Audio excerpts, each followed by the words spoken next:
di Kristen juga ada perbedaannya, yang di agama Hindu juga ada perbedaan. Nah, jadi inilah dia yang kemudian saya dahulu, ini pengalaman saya ini Bapak Ibu, ya, saat saya umur 16 tahun. Saat saya umur 16 tahun, saya sudah mulai berani memaksa orang untuk setuju dengan pendapat saya. Pertama, ya, ketika saya belajar agama dan saya mudah membida'ahkan. Saya bilang, ya, orang Islam banyak yang tidak benar Islam. Itu umur saya 16 tahun. Dan saya mengatakan, meyakini bahwa baca doa setelah sholat itu bid'ah. Baca doa kunut ada waktu subuh, sholat subuh lah bid'ah. Baca kunut, baca usolli ya pada saat akan sholat juga bid'ah, ya. Sehingga ketika saya bilang itu bid'ah, di saat saya bertemu dengan orang yang kemudian melakukan hal tersebut, saya kemudian langsung dengan berani menegur. Misal contoh, ada orang sholat, saya tunggu dia salam. Selesai sholat. Saat dia selesai sholat, saya datangi. Bang, ya, tadi abang baca usolli ya? Iya, kenapa? Ya, itu bid'ah bang. Sholat abang tidak diterima. Dan abang calon ahli neraka. Bayangkan itu, umur saya 16 tahun. Wah, kaget sekali kan orang itu. Masa kita di sholat dibilang ahli neraka? Ya, kalau saya berikan hadisnya. Ya, man amila amalan laisa alaihi amruna fahuwa rad. Nah ini Bapak Ibu, ini hadis yang biasa dipakai oleh orang-orang yang merasa diri paling benar. Ya, mereka bilang, ini Nabi bilang begini, barang siapa yang beramal suatu amal yang tidak ada dasar dari kami, maka amal itu tertolak. Nah, dasar ayat di situ dan kemudian saya bilang, sholat orang itu tidak benar. Kenapa? Karena dia mengamalkan usolli. Rasulullah tidak pernah usolli. Menurut saya yang saya paham, Rasul tidak pernah usolli. Kenapa kamu tidak usolli? Berarti kamu bid'ah. Berarti kamu tidak sesuai Nabi. Berarti amal ibadah itu tidak amal ibadah tadi itu tidak diterima oleh Tuhan. Nah, terus ahli neraka, saya kasih lagi ayat yang lain. Ya, karena bid'ah. Kullu bid'atin dhalalah wa kullu dhalalatin finnar. Ya, setiap yang sesat, setiap yang bid'ah, setiap yang bid'ah itu adalah sesat dan setiap yang sesat itu adalah masuk neraka. Wah, Bapak Ibu itu umur 16, Bapak Ibu masih remaja, milenial lah itu istilahnya sekarang ini.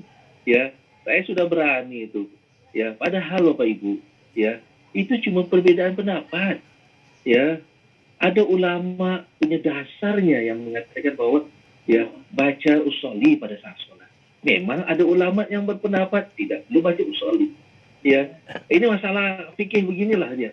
Nah, akibat dari masalah fikih dan perbedaan pendapat ini kemudian, ya, ada pihak yang tidak mau menghormati perbedaan, maka dia memaksakan harus dengan apa yang dia yakini. Nah, akibat memaksakan itulah, ya, ketika dia mengatakan kamu ahli neraka, kamu bid'ah, itulah dia intoleran. Ya, begitu. Terjadi sesama ini, konflik sesama horizontal. Ya, saling nuduh, saling menyalahkan. Kemudian dia merasa paling benar. Konflik lah. Ya. Nah, menjadilah intoleran. Karena kenapa? Merasa dia paling benar, yang lain tidak layak. Kita lihat banyak praktek-praktek intoleran. Kita tidak menyebut agama tertentu. Ya, karena semua bisa terkena kepada praktek intoleran. Dikala dia merasa paling benar, kemudian dia mengintimidasi ataupun menyudutkan pihak yang lain. Ya, jadilah praktek intoleran. Jangan-jangan kita pernah mempraktek intoleran dalam rumah tangga. Nah, bisa jadi. Nah, begitu. Bisa saja kita lihat anak kita yang si kakak sama si adik, kemudian ada praktek-praktek seperti itu. Kenapa? Karena tidak menghargai, ya, belum tahu. Begitulah. Nanti kemudian kita ajarkan, oh begini loh, ya. Kita harus menghargai perbedaan pendapat, kita harus menghormati orang berhak berpendapat, orang berhak memilih, dan lain-lain. Nah, baru dia tahu. Tapi kalau dia tidak tahu, kemudian dia memaksakan kehendaknya, jadilah intoleran. Itu yang terjadi di masyarakat kita. Ya, kalau Bapak Ibu lihat pemaksaan dengan ada selain demonstrasi, kemudian penggerbekan dan lain-lain yang bukan wewenangnya dia, ya itu kan pemaksaan. Kecuali aparat ya, Satpol PP, polisi, tentara, ya mereka kan memang pihak berkuasa. Ya, Mereka berhak untuk melakukan tindakan-tindakan untuk menghentikan ya berdasar pada undang-undang yang berlaku. Tetapi masyarakat sipil biasa, ya lalu kemudian melakukan hal tersebut, ya itu kan itulah yang kemudian disebut sebagai intoleran. Nah, aparat juga bisa terjebak dari intoleran kalau itu dibuat dari hukum yang ada. Nah, kemudian dari yang horizontal itu naik kepada vertikal. Apa? Radikalisme.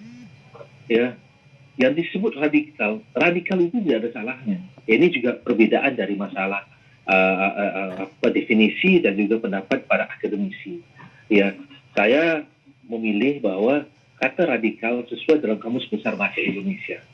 Kata radikal yaitu akar. Sudah kembalikan pada arti itu saja, yaitu radikal atau akar.